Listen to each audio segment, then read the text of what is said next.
honestly, if we're looking at level playing field, I started this stream by saying, and this is just going to be what I'm going to say from here on. The worst generation truly are the worst generation. These pirates are garbage, right?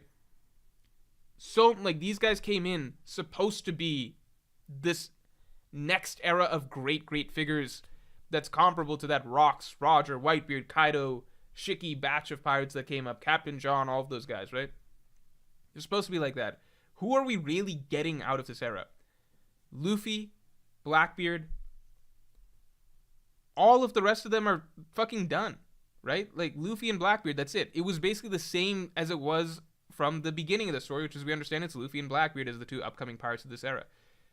Now, Law might still go somewhere, but we know that Law ultimately, he's at his limit as far as I can tell in terms of just being a. I think Oda's really stretched the limit of what he can do as a fighter because Law is not. He's not a Conqueror's Haki user. He's not a Haki user in general. He's not a competent Haki user in general. No advanced armament, no advanced observation. In fact, forget advanced Haki. Law cannot even coat his fucking sword in Haki. The most basic thing a swordsman should be able to do. Law cannot do that, right? He has a really, really strong Devil Fruit, but you can only go so far with that, right? Even Blackbeard as he is right now, Blackbeard has 2 Devil Fruits, right? 2 broken ass Devil Fruits, the 2 maybe strongest Devil Fruits in existence. And even then, he's not quite on par with, like Haki masters like Shanks and Kaido and stuff, right? So even Blackbeard probably needs a 3rd fruit to put himself over the top and really get to that level. So I just don't see Law. Law's only got 1 Devil Fruit, and it's not, it's not the Gura Gura no Mi, it's not the Yami Yami no Mi. He's just got 1 Devil Fruit. It's a really, really good Devil Fruit, but if he's not going to be that good at Haki, I don't see him breaking into that top tier of, like, legendary pirates. Maybe he will by the end, but I just don't see it, right? Again, with Blackbeard, even with Blackbeard, who has 2 of the strongest fruits in existence, maybe the 2 strongest fruits in existence, even he's not quite at that level of, like, Roger, Whitebeard, even Shanks, Mihawk, Kaido and stuff just yet. So it's, like, even Blackbeard will probably need another fruit just to get there. So with Law being just a fruit dude, I think it's possible we might see him at his limit. You guys know I'm biased against Law, so maybe I'm inaccurate, but tell me what I'm not saying is correct here. So, so across the board with all of these worst generation pirates, they fucking, like, why is this a legendary era of pirates, right? Why is this a legendary generation? It just isn't, right? When you've got the 3rd best pirate, Luffy and Blackbeard, probably going to be the 2 strongest pirates of all time when it's all said and done. So that's exceptional. But then you move one step down, and it's like the 3rd best pirate, Law, is a dude that doesn't even hit Admiral level, right? Like, you're comparing to, again, the era that had Rocks, Roger, Whitebeard, Kaido, Big Mom, Shiki, all of these, like, so many great pirates. It's like, this one, it's just got 2. So Kid is really the only other dude where it's like do or die at this point, right? If this generation of pirates is anything less than a joke, for it to not be a joke, right? Kid would need to step it up and at least hit genuine Yonko level by the time all is said and done. Otherwise, this era is basically the 2 greatest pirates of all time, then big gap, and you got dudes that'll get, like, one-shotted by Shanks, basically, and stuff down, right? Am I crazy? My assumption was basically Kid was just the type of character that would not take the way that Luffy and Zoro stepped down in the bar and refused to, actually fight back because people were making fun of them. Kid didn't tolerate that. If you talked shit to him, then you got what was coming to you. So I put that in the category of, not a good person like Luffy. In fiction, right? There's a lot greater leniency for anti-hero type characters, so we tend to forgive certain things that we wouldn't forgive in real life, such as, this roguish character that likes to steal or lie or trick people a lot, like a Jack Sparrow. Kid's obviously not that, but I'm saying in the category of does he fall under the fictional umbrella of where we tend to give characters a pass for certain traits. I think Kid was kind of verging in that territory where if he's only hurting innocent people because they're talking shit to him, you could argue that falls in the same category of Ace getting into fights as a kid because people talked about, what they would do if they saw the son of Roger or something like that, right? Obviously, in the real world, getting into fights for such petty reasons is not something, or just over words is not looked well upon. But in the One Piece world, this is part of just being a strong, formidable pirate. You don't let people talk shit about you, about your dreams or whatever. If you're gonna talk shit, get hit. It's the pirate's world. I give Kid a pass in that sense, right? He's not as good of a person as Luffy or Zoro, but I honestly thought it was cool that, hey, here's a dude that, is walking through the One Piece world telling everyone he's going to be Pirate King. If you make fun of him, well, you're going to get your ass beat because that's just who this dude is, right? I'd say, Kid we put in the anti-hero context of similar to the way people view Vegeta nowadays or something like that, right? However, now we're heading over to the territory where, Kid was seemingly going to kill probably a lot of Shanks' crew, and sure, there are lots of pirates, but we saw how nice and, just gentle people they seemed like.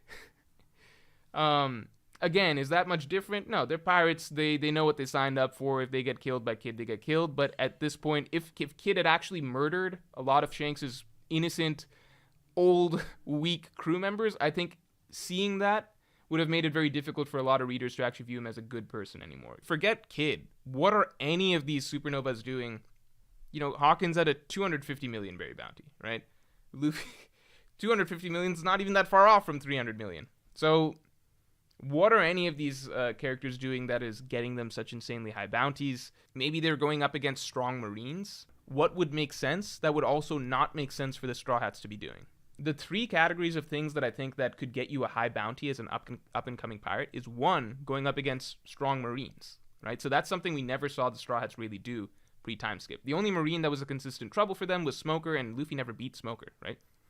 Swap it in for a supernova that actually does take out, a character of Rear Admiral or even maybe Vice Admiral rank or something like that. That's going to get you a very high bounty, right? I think one of the big reasons Oda never had the Straw Hats go up against Marines is in a focused arc against Marines where it ends with the Straw Hats defeating, a Marine base or something like that. It might be because Oda's saving the concept of Straw Hats versus Marines in a full-fledged true conflict with them for the end game, right? So the first time we really see a huge conflict where the Straw Hats are up against many Vice Admirals, many Admirals and stuff, and they actually have to beat them, not just escape like any slobby, would be saved for the end game because that's just more symbolically fitting of them coming full circle as pirates, finally having their big showdown with the Marines. I don't know. But that also means that just because the Straw Hats didn't do it, that doesn't mean that there weren't probably plenty of up-and-coming low-level pirates that were fighting strong Marines, right? So maybe Kid took out a Rear Admiral, maybe even a Vice Admiral. This is partly based on, you can look at the Ace novel, right? One of the biggest things Ace did before heading into the New World was taking out a Vice Admiral, and that really spread his name. So there are things like that. I think Oda tailored what Luffy did a lot to be more... it's not as though he necessarily took out stronger characters than any of the Supernova did. I mean, I assume Luffy probably did, but that's not the point. I think the point was more so notable characters, right? So taking out a Shichibuka like Moria, there's probably plenty of Marines. I mean, X-Drake himself is a Rear Admiral, right? An up-and-coming Supernova might have taken out a Rear Admiral that's probably just as strong as Moria, but taking out Moria is a bigger deal in the scope of the world. So I think Oda probably tailored Luffy and his exploits towards taking out characters that are noteworthy public figures, right? Like Rob Lucci is the strongest character in the history of CP9, right?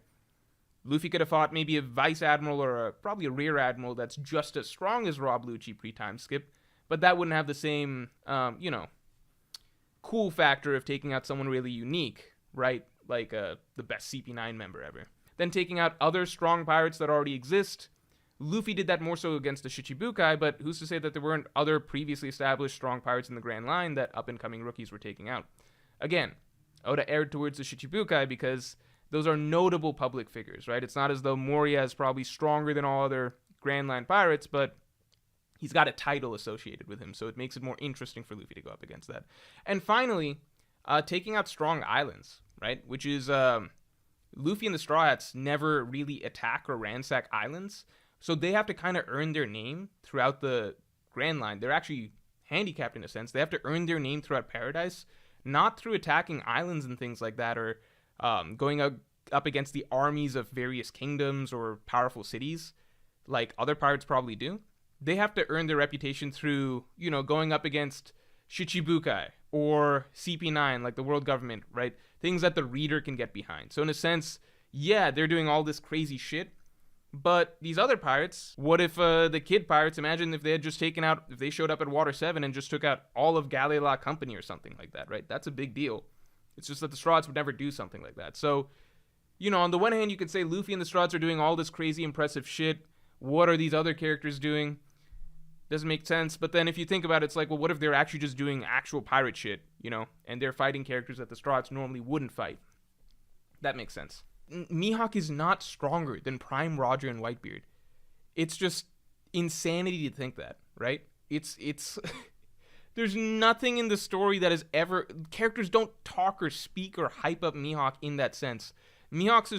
All of his hype comes from basically being compared to Shanks, right? That's where his hype comes from, but characters don't treat him like, holy shit, Whitebeard just walked through the door, right? That, holy shit, Gold Roger just walked. Those characters are treated like gods by all other pirates. They're talked about, spoken about, put on a certain pedestal. Mihawk is very, very strong. And we can assume that Mihawk would do to Kid what Shanks just did to Kid, right? But it's just...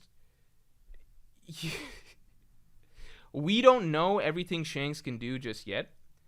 I don't personally think Shanks is as strong as Prime Roger and Whitebeard. But Mihawk is definitely not as strong as Prime Roger and Whitebeard. I'm sorry, that's just fucking insane. You think Zoro at the end of the story is going to be stronger than Prime Whitebeard? Right? That's fucking insane. In 100 chapters, Zoro's going to be stronger than Prime Whitebeard. Forget Marineford Whitebeard, who had the entire world government shitting their pants, who, was knocking a guy out with, 2 hits and stuff like that. Although he got up. You guys know what I'm talking about, right? Like, that Whitebeard that was literally shaking the island, shaking the world. You think Zoro's going to be stronger than the prime version of that in, 150 chapters? That's insane. Morge legit hates eggs? What does that mean?